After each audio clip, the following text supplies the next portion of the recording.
1. A customer I used to have recently passed, and I just wanted to share this story because this man was really good to the staff. He also asked for very specific modifications on orders, which ended up turning out to be so good, we actually added 2 of them to the menu, the Reuben empanadas and macaroni and cheese chicken wings. In fact, one time during the summer, when he had this one waitress talking about visiting her grandparents, out of the kindness of his own heart, he finagled his way to finding out which airline she was going to use and when she wanted to fly out. Her tip that day was an airline ticket for Delta Airlines. He thought nothing of it. I remember one year when I was still in college, he saw me doing homework on my laptop in a section of the restaurant that we closed off from 5 to close on a Monday and Tuesday. He asked me what I was doing. I said that I had rented a digital book to do homework on because I couldn't afford the actual book. He asked me how I am renting a digital book, and I told him that it's not really a file that I can download. I have to sign into a website, and it grants me access for a certain amount of time. I then told him that if I can't get through the whole book by the end of time, my access is over. I'm just going to take screenshots of the book pages, and hopefully that'll get me through. The book was $600 because God forbid textbooks be reasonably priced. The next day, he hands 2 American Express gift cards, one with $500 on it, the other with $200. The only thing he did was look at me and say, "Go get yourself a proper book."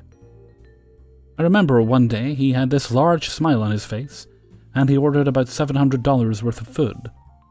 He said he was having a celebration at his house because he just found out he was going to be a grandfather. I remember one time we had a manager who was stealing tips when he saw tips being on the table, and he would redistribute them as he saw fit. The problem was that the owner always took his word for it, and we were never able to take any action because several reasons. Mainly because of the fact that we couldn't prove it, because this manager was really slick. The customer became wise to this, and although he didn't necessarily feel it was his place to say anything, because he didn't want one of us to get in trouble for something he did, he made sure that we got our tips. He did this in a very unusual fashion. Sometimes he would throw a 5 on the table just to make it look good. Sometimes he would throw $1 or 2. But he would purposely wait for an opportunity, cross the path right by him, and he would slip a $5 bill or $10 bill in our pocket or in our apron out of sight. With waitstaff that he was very friendly with, he would act as if we were relatives of his, or shake our hand and give us a hug and slip us the money this way. He would always tell us how much he felt bad that our manager was stealing our tips, and there wasn't much we can do. When he would come in and that manager wasn't there, he never did anything like that.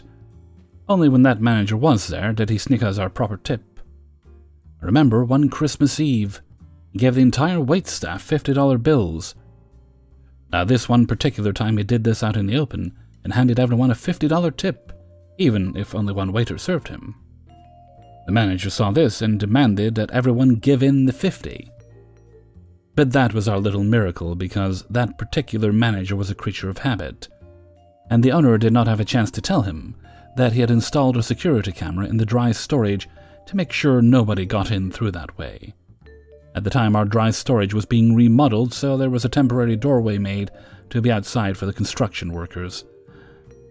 It was in that room that my coworker told this manager that he would not hand over the $50 bill, that he got caught and was fired immediately. After that, my favorite customer stopped being sneaky when giving us our tips because it wasn't necessary anymore. Rest in peace, Joey Gray. You will be missed. Although I do think that your caliber of man is not produced enough in this world. I'm not sad, I am happy, because I know you are once again with your wife. 2. For context and clarification, both this lady and I are East Asian.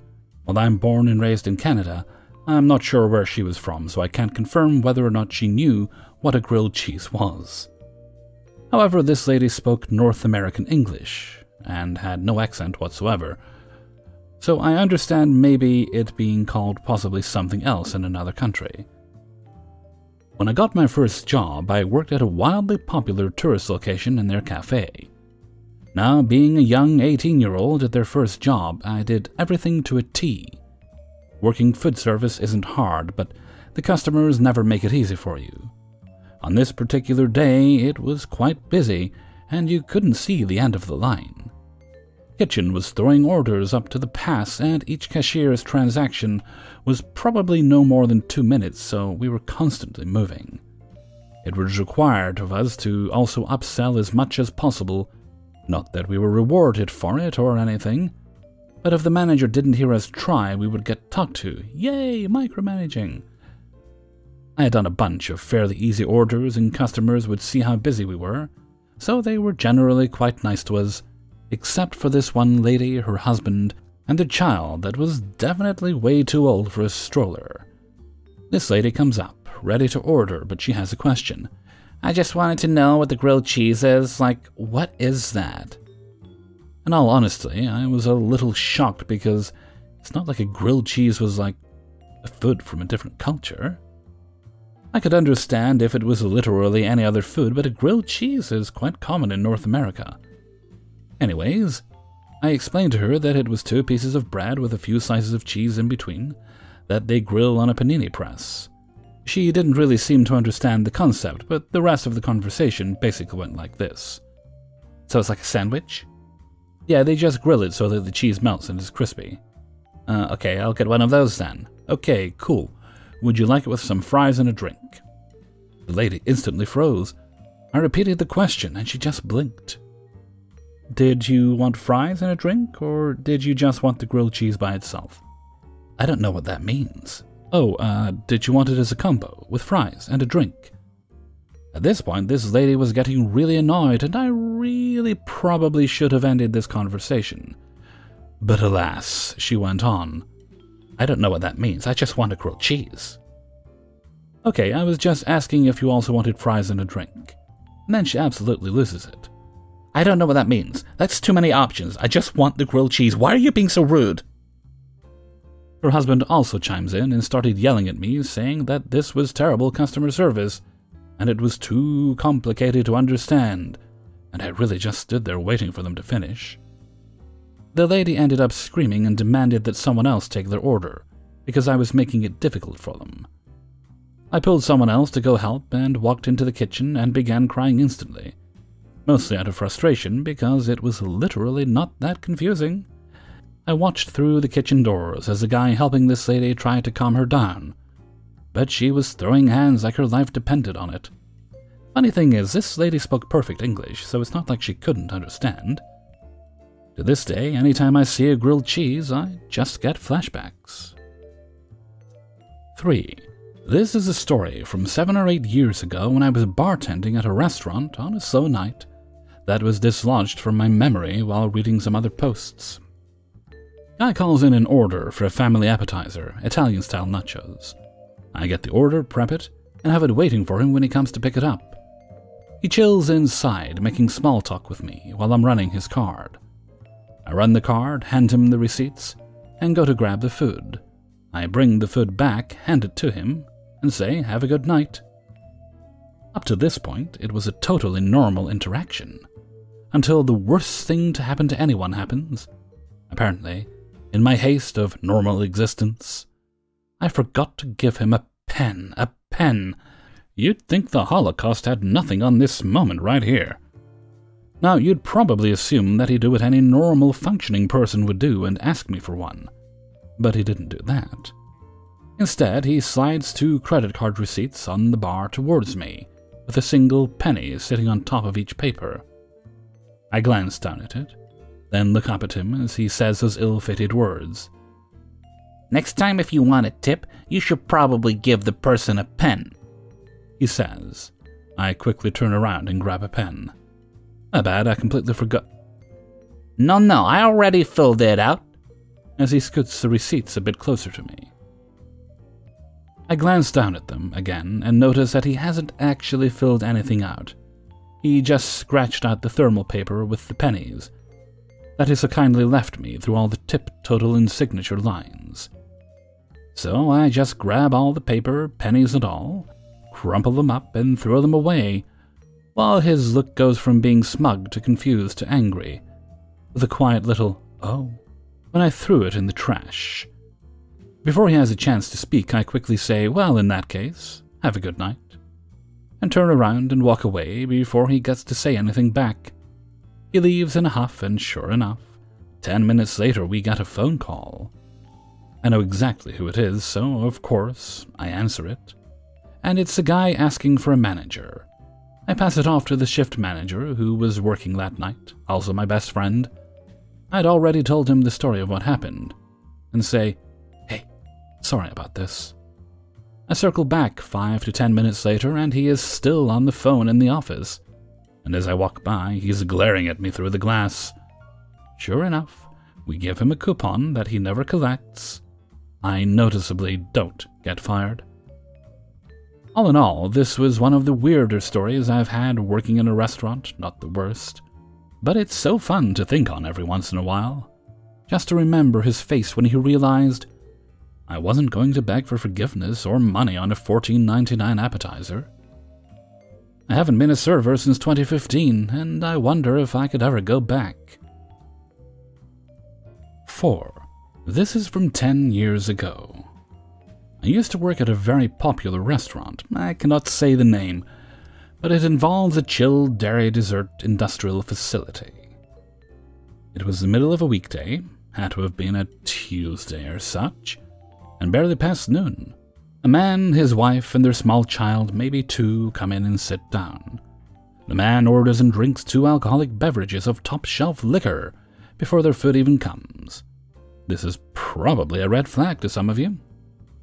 The food runner brings his entree to the table, to which he exclaims, "I said I wanted white rice, you dumb bitch." Fortunately, this food runner had a sense of dignity, and did a 180, brought his food back to the window, and immediately told our manager. The manager goes up to him and says, "Sir, you cannot speak to my staff that way, and I'm going to have to ask you to leave." This guy jumps up out of his seat and starts screaming, "Fuck all of you, fuck you!" He is running up and down the aisles, shouting at the top of his lungs at this point. I witnessed all of this. Another manager comes out and tries to console him. I remember her saying to him, "Sir, I'm trying to help you. You have to tell me what you need." He pulls his arm back like he's going to punch her, and people in the restaurant audibly gasp. Our restaurant was attached to a mall, and security had already been called, and came in and told the guy the police were on their way. He is shouting and babbling about how he's gonna sue everyone. He has his smartphone out and is waving it around wildly, walking up and down the aisles. It couldn't have been more than 10 minutes later that the actual police showed up and arrested him. The last thing I remember is his wife or girlfriend holding the iPad she had given to their toddler in front of her face as she left the store with their son. I could only imagine how he acted in private if this is how he acted in public. The police took statements from all the staff who witnessed it, but obviously we never got any updates. That was probably the most exciting Tuesday I can remember, although most of my stories of guests' outrageous behavior can be traced back to the chilled dessert industrial facility. Thanks for listening. 5. For context, I work in a nice restaurant in the Bay Area. For New Year's Eve, we had a special where you could get a 3-course meal. We were one of the few restaurants open for the holidays, so naturally, we were incredibly busy. I had a party of 14 come in around 7, which is our typical dinner rush. I was serving them alone, along with 2 other smaller groups in my section. From the second they got there, I could tell this was just going to be one of those groups. From the jump, they were demanding and rude, but I did my best to be accommodating. They all chose to go with the 3-course special, so I took their order for the whole meal and let them know their starter of soup or salad would come out first. After dropping their starters, I immediately put in the ticket for their entrees and tended to my other tables. About 8 minutes later, I walked by the large party's table to greet a new table that was set in my section. On my way over, a lady from the large party aggressively grabs me by the arm and asks me in a rude tone if her food will get here today or tomorrow. Mind you, it has been less than 10 minutes since their order was sent in, and we have an entirely packed restaurant. I am shocked by her rudeness and the fact she physically grabbed me to get my attention. Also, it's a freaking holiday. Most people try to be a little more kind to their waitstaff, since we are forced to work and are missing out on time with our own families. Anyway, I immediately pulled myself away and informed the manager of the situation. He speaks to their party and explains that we have steps of service we follow, and it is our policy to bring each portion of the meal out after each other, rather than bringing the 3 courses at once. Their meal was nearly ready as well, but 2 of the steaks were requested to be cooked well done, which takes a little more time.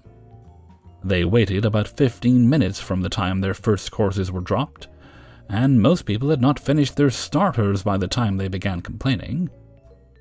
She argues with my manager for a while, but eventually it all seems resolved.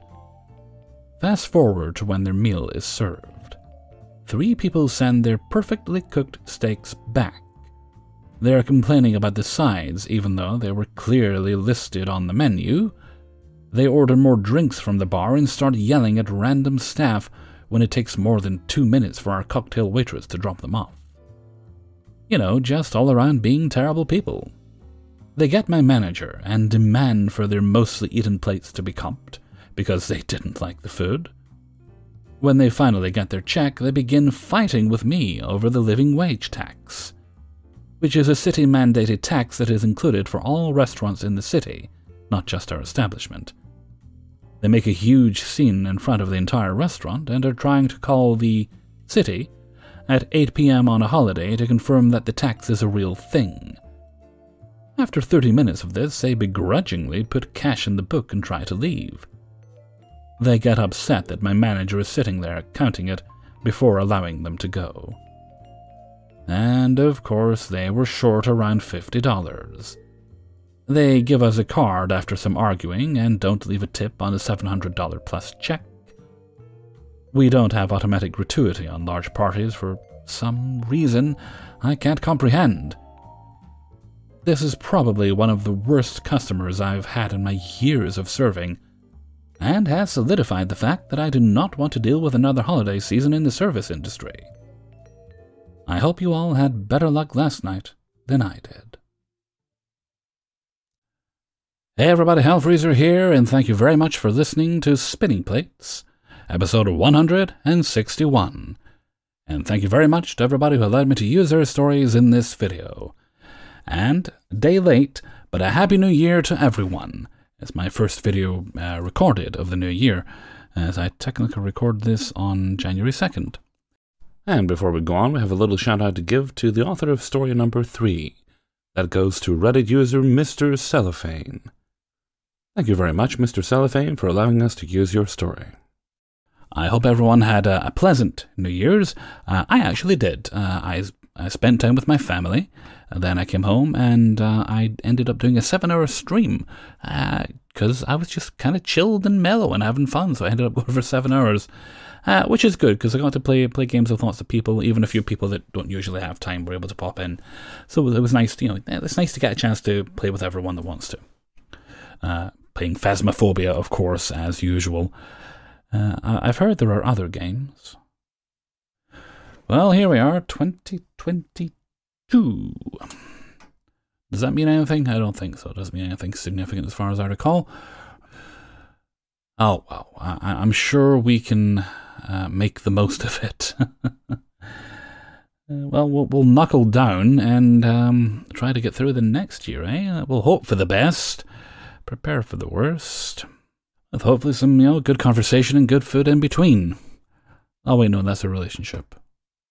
Should probably try and get one of those too. I'm quite certain that COVID times has not made dating more difficult than it was, of course. I mean, why would it? Silly to even think that, isn't it? Anyway, enough grumbling from me.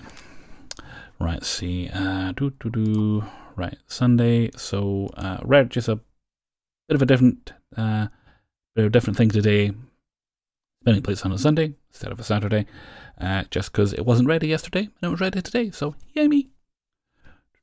I'm not feeling 100% better, but better than I was, so I'm going to try and get back to just doing work the way I used to, because it ultimately gives me more time to relax and run errands and things, which is important. Even doing simple things like making time to vacuum, instead of like, crap, I need to vacuum at the last minute, or I need to throw clothes in the washing machine last minute. Having time to do these things is important. But anyway, start as you mean to go on, as I always say, so I've started the year rambling. But I'm going to head off for now. So until next time, thank you very much for listening, and take very good care of yourself.